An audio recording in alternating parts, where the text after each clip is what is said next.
Márcia Zarur está chegando aqui no nosso jornalismo, porque, ouvinte, você deve se lembrar, a gente deu aqui na coluna Nossa Cidade, em primeira mão, a notícia da reforma da Praça dos Três Poderes. E hoje, a Márcia volta a falar sobre esse assunto para detalhar um pouco mais do que vai ser feito por lá.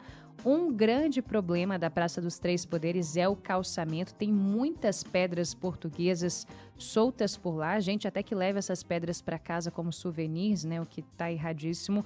Mas eu quero saber se esse piso da praça vai ser contemplado nesse processo todo de restauro. Ô Márcia, bom dia, bem-vinda. Bom dia, Ariane. Estamos aqui, então não ganhamos a Mega Sena, né?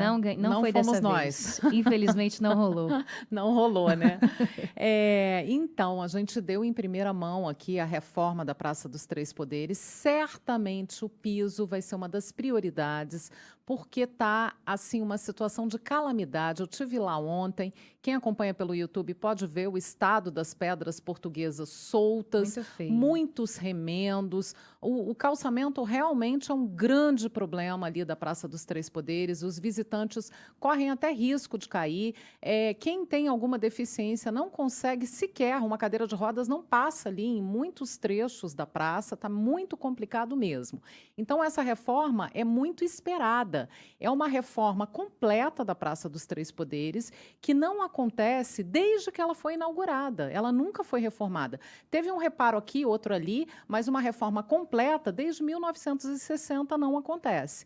E aí você, fazendo a manutenção, nem sempre você consegue. A Pedra Portuguesa é um exemplo. E a gente tem muitos carros oficiais, carros de polícia que sobem ali, não deveriam subir, porque é um local ali que não tem a necessidade de ter carro em cima da praça, pode ficar na lateral e é muito complicado. E aí tem outros lugares, tem o Museu da Cidade, que é aquele T que tem o rosto de JK ali na entrada, que é um museu dentro, muita gente nem sabe. É verdade. Que tem um museu ali com frases escritas nas paredes, contando como foi a transferência da nova capital. Esses lugares vão receber também a atenção, vão ser reformados. O Espaço Lúcio Costa, onde fica a maquete de Brasília, também será reformado. As obras de arte, a estátua dos dois candangos, né, que eram os guerreiros. A Liliane Cardoso até contou isso daqui na coluna dela, no Mesa para Dois, a história dos guerreiros que viraram candangos. O Espaço Lúcio Costa, que tem essa maquete linda de Brasília. Agora, também a gente percebe que as coisas foram evoluindo, não tem um totem com informação dentro do Espaço Lúcio Costa, nem do Museu da Cidade. A única coisa realmente muito atraente ali na Praça dos Três Poderes hoje é a Casa de Chá. E a Casa de Chá está atraindo, assim, multidões ali, não só de brasilienses, mas de turistas de fora também. É verdade. Só para você ter uma ideia, em menos de um ano já passaram por lá mais de 100 mil pessoas. Então, realmente é uma coisa muito expressiva e eu acho que até esse movimento da Casa de Chá evidenciou ainda mais a necessidade de uma reforma ali no local. Porque as pessoas estão transitando mais, passando por ali e vem, por exemplo, essa questão do piso com as pedras portuguesas soltas e tal. A gente conversou com o Leandro Grasso, presidente do IPHAN, e ele deu mais alguns detalhes sobre essa obra. Vamos ouvir. É exatamente o que nós pretendemos: popularizar a Praça dos Três Poderes, fazer com que ela seja um local mais visitado, um local mais frequentado pelas pessoas de Brasília em primeiro lugar. Tem gente que mora no Distrito Federal e nunca visitou a praça, muitas vezes porque não teve a oportunidade, ou porque às vezes no horário de trabalho não consegue. Então a praça precisa ter iluminação, a praça precisa ter essa possibilidade de a qualquer momento ser visitada, ser contemplada. Então a reforma que inclui iluminação, acessibilidade, que inclui também mais bancos, mais espaços de acomodação, tem esse propósito. A Casa de Chá hoje já tem esse efeito, já produziu esse efeito de uma maior visitação, e eu tenho certeza que conjugando a Casa de Chá com a reforma da praça, a gente vai intensificar essa presença popular tão importante à Praça dos Três Poderes e todo o patrimônio cultural brasileiro. A Casa de Chá é um charme, né? Ontem estava lotada, para variar. Como sempre. Ela é administrada pelo Senac com maestria, né? Porque é uma lanchonete escola, então você tem os funcionários, você tem os alunos do Senac ali como funcionários servindo o público, tudo muito bom. O cardápio é super original, tanto nos nomes como na confecção desse cardápio, dos pratos, porque é feito pelo Gil, foi idealizado pelo Gil Guimarães, que é um chefe que usa muitos produtos do Cerrado na culinária. Então, você tem a presença do piqui, da castanha do baru, você tem vários elementos do Cerrado ali no cardápio. Então, é muito interessante, vale muito a visita. Eu recomendo sempre, porque é um lugar que eu adoro. Para o projeto de restauro da praça, só o projeto foram investidos R$ 700 mil. E a reforma em si vai custar mais de 22 milhões de reais. Além do piso e do restauro desses locais que eu falei, prevê também a drenagem, reforço estrutural, restauro das obras de arte, instalação de iluminação, recursos de acessibilidade e câmeras de segurança. E aí eu digo, quando fala dessa questão das câmeras de segurança, eu fico extremamente incomodada com as grades que ainda permanecem na esplanada. A gente sabe que vai haver manifestação essa semana, quem estava ouvindo o jornal acompanhou, o Jornal Nacional aqui da Nova Brasil acompanhou, vai ter manifestação. Quando tem manifestação, de fato, essas grades têm que entrar para proteger os monumentos, mas eu continuo achando um absurdo essas grades ficarem ali permanentemente, porque elas estão permanentes praticamente desde 2013. É verdade. Então, são mais de 10 anos ali das grades, que é uma coisa que não tem, para mim, não tem explicação você ter aquilo ali na Praça dos Três Poderes, em volta dos monumentos de Brasília o tempo inteiro, né? E você Ari? vê os turistas desviando, né, para que consigam fazer uma foto. Tem que ver aonde entra. Alguns enxergando de longe acham até que está fechada a área, né? Porque às vezes fica só uma entradinha na Praça dos Três Poderes, ali perto do Palácio do Planalto. Exatamente. O restante todo gradeado. E as pessoas têm que dar uma super volta para que consigam acessar. E isso faz justamente o movimento contrário, né? Afastar os turistas, os Exatamente. brasilienses desse lugar e dos lugares que são nossos, né? As pessoas não se apropriam do espaço, acham que não são bem-vindas, podem né? estar Quando ali. tem aquela grade toda. E aí eu questionei também isso ao presidente do IFAM. Vamos ouvir o que ele disse. Se tem com esse monitoramento, com as câmeras de segurança, se tem chance das grades saírem de lá finalmente. Vamos ouvir. De fato, nós estamos em um outro momento em que a sensação de insegurança, o próprio medo, a angústia, principalmente das pessoas que transitam na praça, que trabalham nos palácios, é algo mais forte. Isso não é de agora, já vem desde lá de 2013, 2014, essa colocação das grades como uma tentativa de inibir alguns movimentos. Tivemos o 8 de janeiro, todos os crimes cometidos ali, depois um outro atentado na frente do STF. Então é absolutamente compreensível que as instituições que compõem ali o complexo da praça tenham essa necessidade de criar uma perspectiva de maior segurança e entendendo que as grades podem ser úteis para isso. E nós acreditamos que há ferramentas, há instrumentos que podem ajudar, sim, a melhorar a segurança, aumentar o monitoramento e garantir aquilo que a gente precisa, que é a estabilidade daquele espaço. E assim, por consequência, nós não necessitarmos mais das grades, que são grades provisórias, elas são removíveis a qualquer momento. E é isso que a gente deseja, a gente quer uma praça sem grades, uma praça em paz, uma praça que dê tranquilidade a todas as pessoas.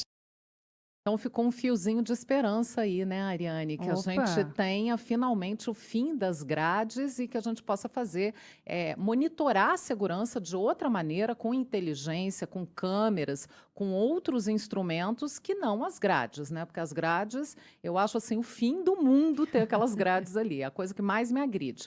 Agora, muita gente questionou também, quando você olha ali o projeto da reforma, tem a instalação de bancos e um sombreamento ali, uma estrutura para sombrear. Muita gente questionou, deu muita polêmica na internet, muita gente falando que o projeto não prevê essa instalação de nada ali que possa vir a atrapalhar a vista, embora, para mim, nada atrapalhe mais do que as grades, né? Para mim é o pior. Mas, enfim, houve muita manifestação a favor e contra a sombra. Muita gente pede sombra na consulta popular que o IFAM tinha feito. Muita gente apontou a falta de sombra como um dos grandes problemas da praça. E aí a empresa contratada por fazer o projeto ofereceu essa proposta desses bancos de concreto ali, com esses ombrelones, que são umas coberturas assim vazadas, meio furadinhas e tal, de metal. E aí, como deu muita repercussão, o IPHAN informou o seguinte, que esse ponto ainda está sendo debatido e aperfeiçoado, pois essa é a última etapa da obra prevista apenas para o ano que vem. Seriam 3 espaços de estar com bancos de concreto, lixeiras e ombrelones, que é essa cobertura que eu falei. O IPHAN ressaltou que a proposta do mobiliário ainda vai ser discutida com a população, com especialistas e com instituições, como o Instituto de Arquitetos do Brasil, o IAB, e o Conselho de Arquitetura e Urbanismo, o CAU. E aí eu conversei também com o Ricardo Meira, que é o presidente do CAU, e nosso colunista aqui no Mesa para Dois, meu colega aqui na Nova Brasil, Brasília.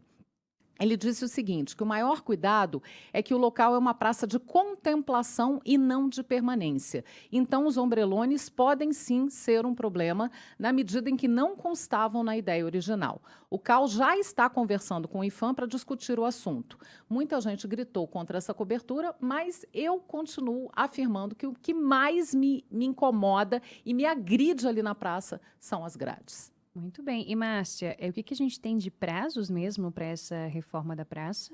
Provavelmente ela começa agora já em julho desse ano e a expectativa é de que a praça seja entregue reformada já no ano que vem. Olha só. Então, em cerca de um ano, vai ter toda a parte de piso, de drenagem, iluminação, acessibilidade, câmeras de segurança e, se Deus quiser, o fim das grades, Sem grades. de uma vez por todas, né? Até porque a gente viu as grades sendo usadas, já falamos e reforçamos aqui sempre como armas, não é? Nos atos de 8 de janeiro, o pessoal arremessou aquelas grades contra as janelas dos prédios públicos, conseguiram desfazer aqueles elos que unem uma a outra, aparentemente sem grandes dificuldades. Então, eu entendo que a barreira física, de alguma forma, passe uma mensagem de afastamento, e de fato passa, só que temos também esse ponto, não é? De que, além de agredirem a visão e afastarem as pessoas que estão ali porque querem estar em paz e tranquilidade, passeando, enfim, conhecendo.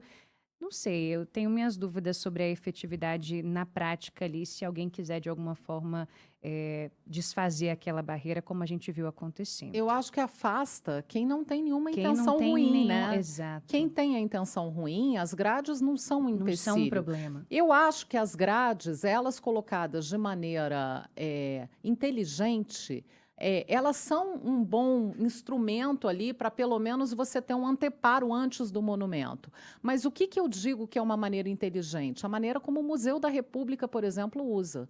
Quando tem alguma manifestação, algum risco, alguma coisa, o Museu da República coloca as grades. Então, se está marcado um grande evento, uma grande coisa, eles botam ali a grade para proteger. Quando acaba, eles retiram. Tira, muito pontual. Elas são móveis, né? Elas não são para serem permanentes e elas estão permanentes. Então, fica uma coisa muito ruim, eu acho, que tira o brilho dessa arquitetura linda do Niemeyer, desse projeto urbanístico do Lúcio Costa, essa coisa de você ter os monumentos ali abertos, essa amplidão que Brasília tem, é quebrada pelas grades.